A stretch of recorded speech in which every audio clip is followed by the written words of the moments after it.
이제 내력이 존재하는 경우 여러 물체 운동을 이제 공부하게 되겠습니다. 간단히 세 문제 먼저 보겠어요. 근데 세 문제만 보면 많은 문제가 있더라도 세 문제에서 공부한 것으로 다 설명할 수 있습니다. 그래서 먼저 이렇게 바로 앞 시간에서 우리 세 물체가 있을 때 각 물체에 대해서 운동방정식을 세웠죠.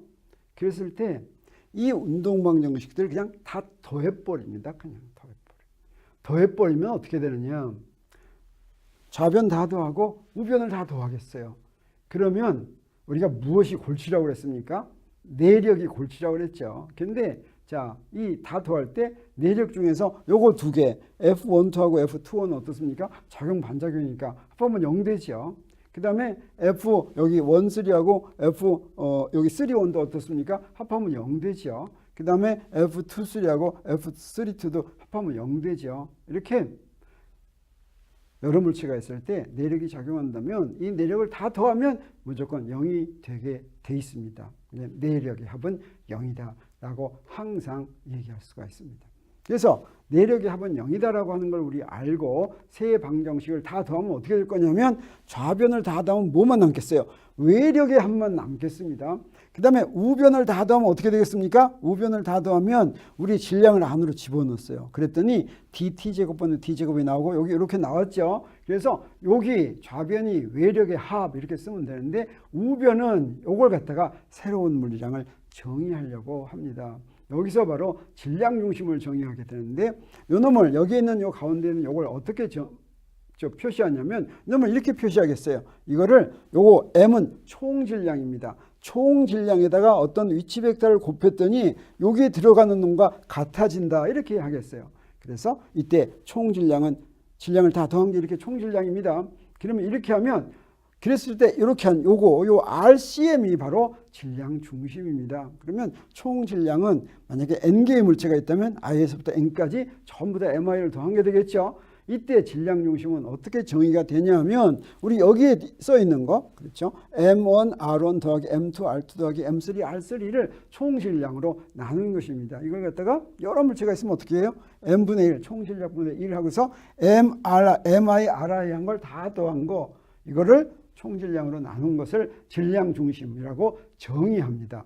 그러면 이렇게 질량 중심을 이렇게 정의하면 원래 뉴턴의 운동방정식은 어떻게 되냐면 이렇게 됩니다. 자, 좌변은 외력의 합이죠. 그 다음에 어떻게 됐습니까? 저기 요 안에 들어있는 것을 M 곱하기 질량 중심 했죠. 그래서 M 곱하기 dt제곱분의 d제곱 RCM 이렇게 됩니다. 이게 바로 뭐와 같습니까? F는 MA죠. 한 물체의 운동방정식하고 똑같습니다. 그래서 이건 뭐와 같으냐면 어떤 힘을 받아요? 외력의 합을 받습니다. 어떤 물체예요? 지금 한 물체인데 어떤 물체예요? 질량이 총질량. 여러 물체가 있을 때 여러 물체를 다 총질량을 했는데 이놈이 어디 있는 것 같아요? 질량 중심에 있는 것과 같다라고 하는 것입니다. 그래서 물체가 내력을 받고 움직이더라도 그 물체들 전체의 질량 중심의 운동은 무엇에 의해서 결정이 되냐면 외력의 합에 의해서만 결정되고 내력하고는 아무 상관이 없다라고 하는 거예요. 내력이 이거 복잡한 거였는데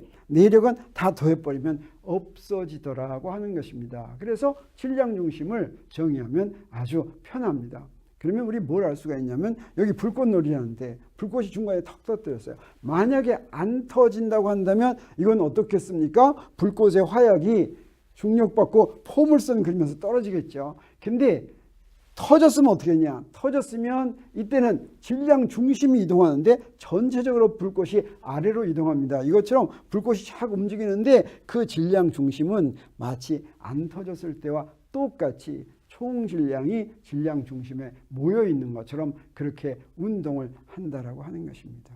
그러면 아까처럼 질량 중심이 정의되면 질량 중심을 어떻게 계산할 수 있나 하는 거 우리 알아야 되겠죠. 우리 총 질량은 저렇게 질량을 다 더하면 되는데 그래서 총 질량은 만약에 N개가 있다면 이렇게 됩니다. 그러면 질량 중심은 이제 이렇게 구하죠. N개가 있다면 이렇게 구합니다. 이랬을 때 이거는 벡터로 표현이 되어 있죠. 벡터로 표현이 되어 있으면 우리 계산 못한다고 했습니다. 이건 추상적인 표현이에요. 계산하려면 어떻게 해야 됩니까? 먼저 좌표계를 정해야지 됩니다. 이렇게 좌표계를 정하면 그러면 우리 X축 성분, Y축 성분, Z축 성분을 구할 수가 있죠. 그래서 X축 성분의 질량중심, 질량중심의 Y축 성분, 질량중심의 Z축 성분은 무엇과 같으냐? 각각의 질량의 X좌표를 곱해서 다 더한 다음에 총질량으로 나눈 거, 그 다음에 Y좌표를 곱해서 다 더한 다음에 총질량으로 나눈 게 질량중심의 Y좌표, 그 다음에 Z축 그 질량에다가 Z축 성분을 다 곱해서 다 더해서 총질량으로 나눈 게 질량중심의 Z좌표라고 얘기할 수가 있습니다. 그럼 우리 한번 연습 문제 한번 풀어보도록 하겠어요. 여러 물체가 있을 때는 이렇게 됩니다. 여러 물체가 있을 땐 저거 세 물체에 있는 걸 어떻게 하면 됩니까? 더하기 표시 이렇게 표시하면 되죠. 그러면 간단히 예제 하나 풀어보도록 하겠어요. 여기 질량이 XY 평면에 있다.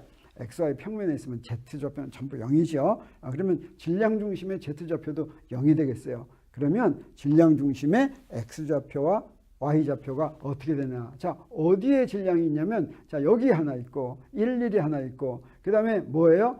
3, 4에 하나 있고, 그 다음에 7, 5에 하나 있고, 근데 질량이 이렇게 좀 차이가 난다고 했어요. M, 3M, 5M이면, 이거 질량중심 좌표를 어떻게 구할까? 아까 그 정의를 그대로 쓰면 되죠. 그래서 X좌표 질량중심이 이렇게, Y좌표 질량중심이 이렇게 하면 되니까 다 더하면 되겠어요. 총 질량은 얼마냐면 3개 더하면 되니까 9M입니다. 그리고 자, X좌표는 어떻게 되냐면 M분의 1하고 이건 9M분의 1이죠.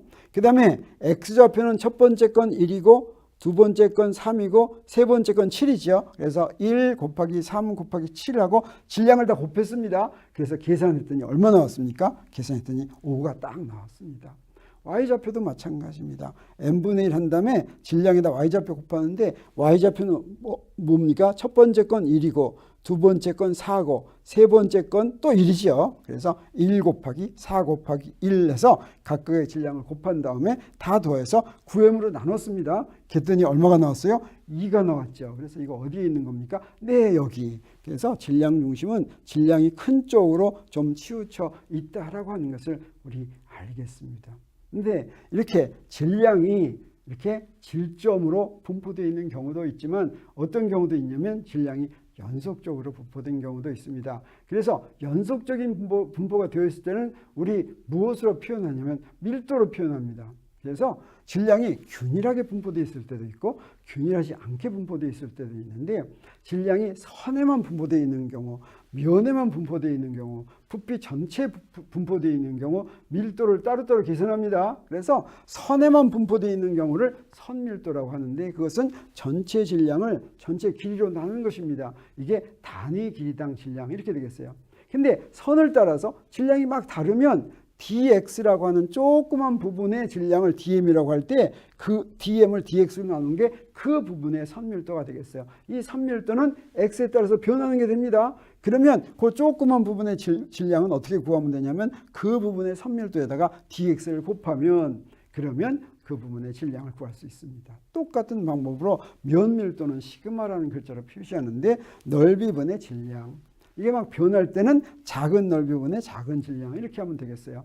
부피 밀도는 전체 질량을 부피로 나눈 것인데 이건 로라는 글자로 표시합니다. 근데 이게 변할 때는 어떻게 되냐? dm은 로 dv 이렇게 표시가 되겠어요. 그래서 우리 이제 두 개 불연속적인 질량과 연속적인 질량 두 가지를 한번 비교해 보도록 하겠습니다. 질량들이 몸이 있을 때는 이럴 때는 어떻게 하냐? 이럴 때는 자 i번째까지의 거리가 i라고 하면 연속된 분포는 이걸 저렇게 조그맣게 잘리겠어요. 질량이 연속적으로 분포됩니다. 그러면 이 부분을 dm이라고 하면 이 dm은 어떻습니까? 이 부분의 밀도에다가 dv를 곱한 거죠. 그 다음에 여기까지의 거리를 우리 r이라고 이렇게 이야기하겠습니다. 그러면 총 질량은 어떻게 되냐면 이걸 다 더한 거예요. 이 질량을 다 더한 거. 근데 연속이 된 것은 어떻습니까? 연속된 것은 이 작은 것을 다 더한 걸 우리 적분이라고 한다고 그랬죠. 그래서 dm을 요 부피, 질량이 분포된 부피에 대해서 다 더하는데 적분하는데 dm은 뭐와 같아요? 로 dv와 같죠. 그래서 총 질량은 이렇게 구해집니다. 그 다음에 질량 중심은 어떻게 됩니까? n분의 1하고 이렇게 더한 거죠. 자, 이것도 우리가 적분으로 표시할 수가 있겠습니다. 어떻게 하는 거냐면 n분의 1하고 dm에다가 뭘 곱합니까? r을 곱합니다. 여기 m에다가 r 곱한 것과 똑같아요. 근데 dm은 뭡니까? 로 dv니까 r 곱하기 로 dv에서 전부 적분한 다음에 총 질량으로 나누면 그게 바로 질량 중심이 되겠습니다.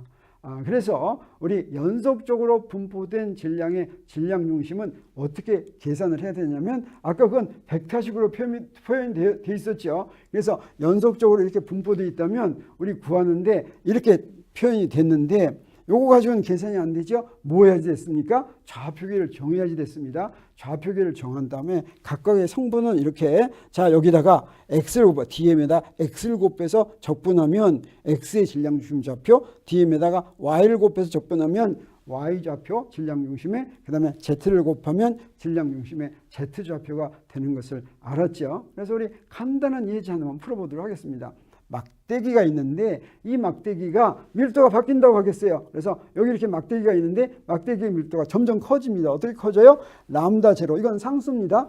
A도 상수예요. X에 따라서 점점 커진다. 그래서 여기 이 X에서부터 DX 사이에 그때 질량은 얼마가 되냐면 그때 람다 X에다가 DX를 곱한 게 그때의 질량입니다. 그러면 이거 가지고 질량 중심을 구하라. 총질량 먼저 구하겠어요. 총질량은 람다 dx를 다 적분하면 되죠. 그러면 람다 제로를 적분하면 람다 제로 x, ax를 적분하면 2분의 ax 제곱이니까 이것을 제로에서부터 l까지 적분하면 이렇게 됩니다. 그 다음에 질량 중심은 어떻게 구합니까? n분의 1하고 x하고 dm 한 거죠. x. 근데 m은 아까 계산해 놨고 요 우변 적분을 먼저 구하면 어떻게 돼요? 적분 먼저 구하면 이렇게 됩니다. 그래서 여기다가 이 적분식에다 집어넣으면 어떻게 되냐면 네 이렇게 됩니다. 자, 요 적분을 갖다가 집어넣으면 그러면 결과적으로 어떻게 되냐면 이렇게 돼서 질량 중심을 이렇게 계산할 수 있는 것을 우리가 알 수가 있습니다. 이제 우리 질량 중심에 대해서 정의를 했는데 질량 중심 왜 정의했습니까? 여러 물체에 대한 뉴턴의 운동 방정식의 우변 dt 제곱분의 d 제곱 가운데 거기 들어가 있는 놈 질량하고 위치 벡터 곱한 거 이걸 질량 중심으로 표현하니까 아주 간단히 표현이 됐습니다. 그래서 여러 물체가 서로 상호작용하면서 운동할 때, 즉 내력이 0이 아닐 때 질량 중심의 운동은 무엇과 같냐면 총 질량이 외력의 합을 받고 운동하는 것과 똑같았습니다. 그리고 질량 중심을 정의하는 식은 어떻게 생겼습니까? 이렇게 생겼죠. 그래서 질량 중심은 우리 불연속적일 때는 이렇게 구하고 연속적일 때는 이렇게 구했습니다. 여기서부터 이걸 계산하려면 어때야 됐습니까? 질량 중심을 계산하면 먼저 좌표계를 정해가지고 x좌표, y좌표, z좌표를 우리가 구했죠.